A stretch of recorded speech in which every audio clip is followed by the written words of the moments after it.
কিরে টুঙ্কু, আমায় তাহাই রইছিস কে? সারা জীবন পাটখড়ির গড়াই থাকবা, আমার দেহে কিছু হো। বাপে তো তোরে কম দেয় না, আমি নিজে কামাই করে বিল্ডিং ইটা দিতেছি, আবার উডা উঠাইছি দেখ।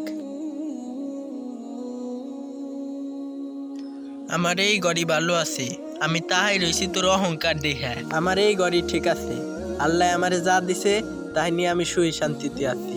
আমার বিল্ডিং দেয়া লাগবে না। রাগ তোর আল্লাহ আল্লাহ, দেখ আল্লাহ আমারে কত কিছু দিছে, তুই তো আল্লাহ আল্লাহ করে কুল পাস নে। তুই সামান্য পাটখড়ির ঘরে থাইস, আল্লাহ আমারে মেলা কিছু দিছে। তোর অহংকার বাদ দে, চল নামাজটা পড়ে আসি। আজান দিছে, আয় অজু করি দুই ভাই একসাথে, আয় নামাজ পড়ে আসি। আরে রাগ তোর আল্লাহ আল্লাহ, জীবনে আল্লাহ আল্লাহ তোর কম করলি না, আল্লাহ আমারে বহুত কিছু দিছে, আর তুই দেখ পাটখড়ির ঘরে থাইস। যা তুই নামাজ পড়ে আয়, নামাজ পড়ে লাভ নাই। এই বয়সে একটু আল্লাহর নাম নে ভাই, আল্লাহর নাম নে, কামে লাগবি। আয় অজুটা করে নামাজ পড়ে আসি। যা তুই যা। পড়লি না, কামে লাগবি একদিন।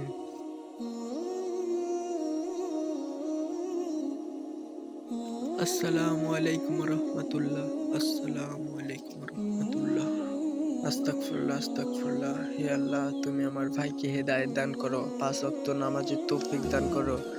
আল্লাহ আল্লাহ আল্লাহ, আমিন।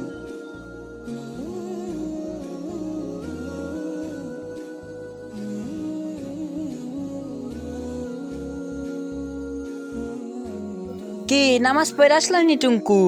কি লাভ হইলো নামাজ পড়ে? আমার সাথে এসে কাম করতা, 500 টাকা দিতাম, ভাত তো খাওয়া পারতা। তুই তো রোজা থাকিস না, আবার আমারে খাওয়ার কথা কোস। তুই রোজা থাক ভাই, রোজা থাক, পরকালে হিসেব দেয়া পারবি। আরে হইছে হইছে, তুই বালির হনতে হর যা। এত অহংকার করলি এইটা বেশি দিন থাকবি না। ওই যা যা, আমারে আইছে জ্ঞান দিবার, খাইয়ে দয়ে কাম নাই, জ্ঞান দিবার আইছে। শালার হেল্পার বাড়ি যাওয়ার টাইম পাই না, কাজগুলো আমার করা লাগতেছে। আসসালামু আলাইকুম ভাই। ওয়ালাইকুম আসসালাম ভাই। ভাই আপনারা তো চিনলাম না। ভাই আমাদের চিনবেন না, আমি রেস্ট অফিস থেকে আইছি। কি করবেন কন? জায়গার ট্যাক্স ম্যাক্স দিয়া লাগবি নি আবার? জায়গা তো সবই আমার, বড় বাড়ির নামে খালি ওইটুকি থুইছিল। ভাই আপনি কি কন? এই সব আপনার? হ। ভাই আমি তো কেবল রেস্ট অফিস থেকে দেখে আসলাম যে সব আপনার ভাইয়ের নামে লেখা। আপনার তো বিল্ডিং উঠে কোনো লাভ নাই। এতদিন পর আপনি কি কইলেন? আমার এত নিটা লস, আমার ভাই টুঙ্কু করে। আরে টুঙ্কু রে কি হয়েছে ভাই? ভাই, আমার তো সব সর্বনাশ হয়ে গেল।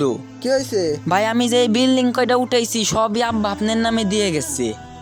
এইটা তো আমি আগের থেকেই জানতাম যে আব্বা আমার নামে দিয়ে গেছে। তুই তো মাতবাড়ি করে কইলি সবই আমার, এর নিগে আমি কিছু কইনি। আর তুই আমারে সব সময় খেদাই দিস ভাই।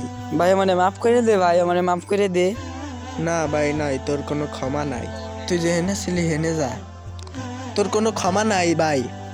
তুই আমার হাতে যা যা করছিস সবই আমার মনে আছে।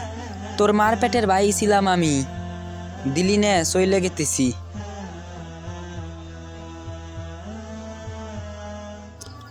না রে, আমার বাবার সাথে মনে হয় এমন কটা ঠিক হইল না।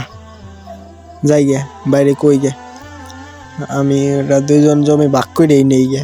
আব্বা তো আমার একটু বেশি ভালো জানতো যে হ্যাঁ জমি আমার নামে লিখে দিছে। যাই বাইরে, কই গে, আবার আজান দেওয়ারও সময় হয়ে গেছে, নামাজ পড়বার যাবো। ভাই দাঁড়া, যাস না, আমি তোরে জমি দিবানি, সমস্যা নাই। আয় নামাজ পড়ে আসি দুই ভাই, তারপরে আইসে তোরে তোর টুক দিয়ে দিবানি, আমার টুক আমি নিবানি।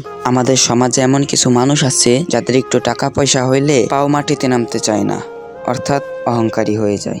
প্রিয় ভিউয়ার্স, তোমরা অহংকারী না হয়ে 5 ওয়াক্ত নামাজ পড়ো, নিজের জীবনটাকে সাজাও, আল্লাহর উপর বিশ্বাস রাখো, দেখবা একদিন আল্লাহ তোমাদেরকে সবই দিবে ইনশাল্লাহ। আর ভিডিওটা ভালো লাগলে একটা লাইক এবং একটা সাবস্ক্রাইব করে আমাদের পাশেই থেকো।